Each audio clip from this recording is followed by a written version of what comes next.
My first overall play is going to be Steven Kwan under 8 fantasy score, and I'm going to show you why in just a second. When going through this video, I'm going to show you guys how to actually make money betting on PrizePicks by observing the market and looking for discrepancies between PrizePicks and sportsbooks lines. And I'm going to show you why this is a profitable long-term strategy because, again, the market drives data. You have millions and millions of dollars of handles of players, of projections, of models, of industry data that's being poured into these sports books for them to stay ahead of their sports bettors, right? The average sports bettor, 99% of sports bettors are going to lose in the long term to sports books. So by utilizing that data on sports books, looking at projections, and then directly comparing them to PrizePicks is going to be the best tool or research or analysis that you could possibly use. Stop trusting your own intuition. You're not going to beat the books. What a lot of people do is they just load up PrizePicks and they look at last 5 game logs, and sure, you know, that is fine and dandy, but that can't be the only thing that you look at. When you look at these player props across the board, historical evidence is all built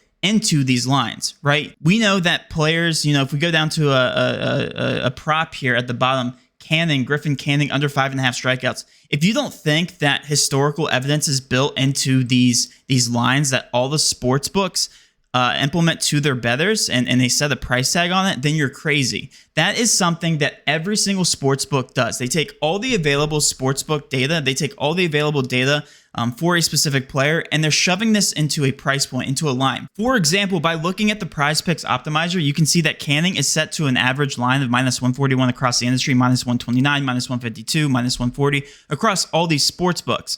They are confident that his line should be set to 5.5 on the under with very juiced odds. If you were to go place this bet on the under 5.5 on another book, you would be getting very penalized. You wouldn't be getting good bang for your buck. But the good thing to note here is that when we identify discrepancies, I can almost guarantee you that this will be bumped at some point today, Canning, as long as the juice keeps going in this direction. If you place this in a 5 flex PrizePicks slip, so we'll go ahead and just throw in Canning here to our 5 flex, you're getting this at -119 implied odds. You're getting better bang for your buck by just observing the market. And again, this discrepancy is large enough so that this remains a profitable sports bet in the long term, as long as you continue to take these types of plays. Now, 5 flex and 6 flex slips are giving you your best bang for your buck. That is a proven fact, right? If I were to take these two exact same players and put them in a 2-man power, you're only getting 3 times return. It's really only 2 times because you're getting 20 and then an additional 40 on top of that. So 3 times payout is literally horrible when you look at it in terms of parlayed odds in sports books. You're getting this at at least average odds of -137 across both of these players. If you were to add them into a parlay in a sports book, Griffin Canning just got bumped, as you guys can see on my screen, so we're not going to include him in the slip. But it just goes to further prove my point. You have to observe the market to stay ahead, and it's just really funny that that happened during this video. But we're going to go ahead and get rid of him. The best bang for your buck slip is always going to be a 5 flex or 6 flex slip. And the really good thing about our tool is that you're able to sort by plus EV plays and go through each DFS app. And in this video, we're doing PrizePicks. Go through each one of these odds in a 5 flex and 6 flex.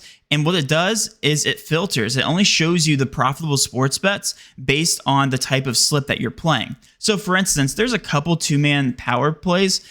There's a couple here that you can place in a 2-man power, and for it to be profitable, it shows you these 3 plays. But in order to remain profitable in the long term, we want to target those slips that give you the best ROI percentage, at least long term. So 5 flex, 6 flex slips are your best options here. So because that Canning play did get bumped, what I'm going to do is back up here, and we're going to go to Alex Fado. I don't know if that's how you pronounce his name.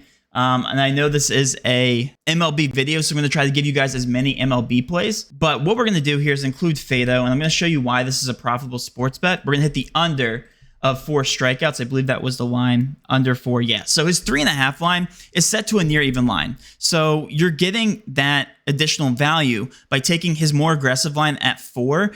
0.5 strikeouts could make or break your night, right? You could either land on 3 or 4. 4, you're still a push. 3, he hits the under. So that 0.5 moves the needle tremendously. Given the discrepancy plus his even line being set to 3.5, we're basically implying that this is a minus 139 line set to 4 on the dot. So 54.4% chance to hit the under. We want to be targeting anything above 54.2% for this to remain a profitable sports bet in the long run for each leg.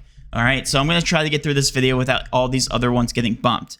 And I'm going to try to avoid including these esports plays, but it looks like we're going to have to default just because I know this is an MLB video. But let's talk about it real quick here.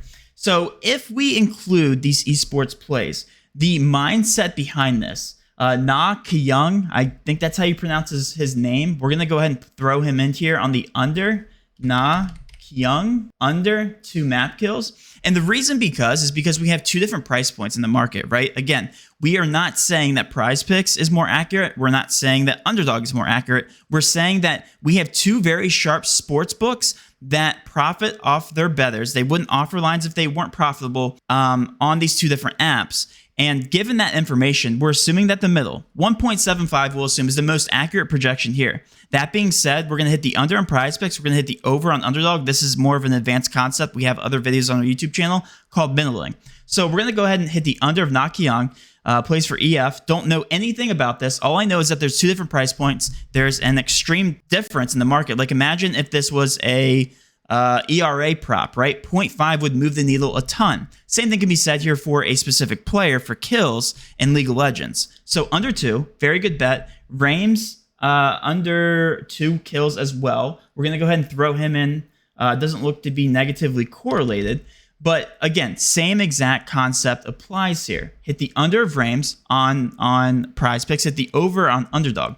By the way, we just revamped our website. We are offering 7-day free trials for our optimizer. If you guys are interested in signing up, I'm going to go ahead and put the link in the description. The first time ever, we are doing 7-day free trials. If you guys want to try out our tool, test it, see all these lines get bumped.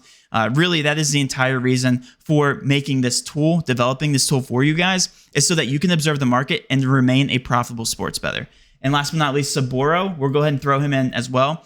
2 unders from the same team, positively correlated, so gotta love to see that. It's not all underslip, didn't mean to do that, and these all are even props. We'll go back to Steven Kwan here. Under 8 fantasy score, Fado under 4 pitching strikeouts, and the rest of these League of Legends guys all under 2.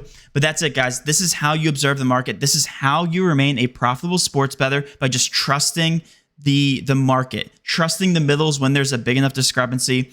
And again, these sports books make money off their sports bettors, so use their data. That is it, guys. If you did enjoy this video, please do hit that subscribe button, notification bell, and of course, smash that like button for all of our future YouTube content. With all that being said, have a great rest of your day, and let's cash.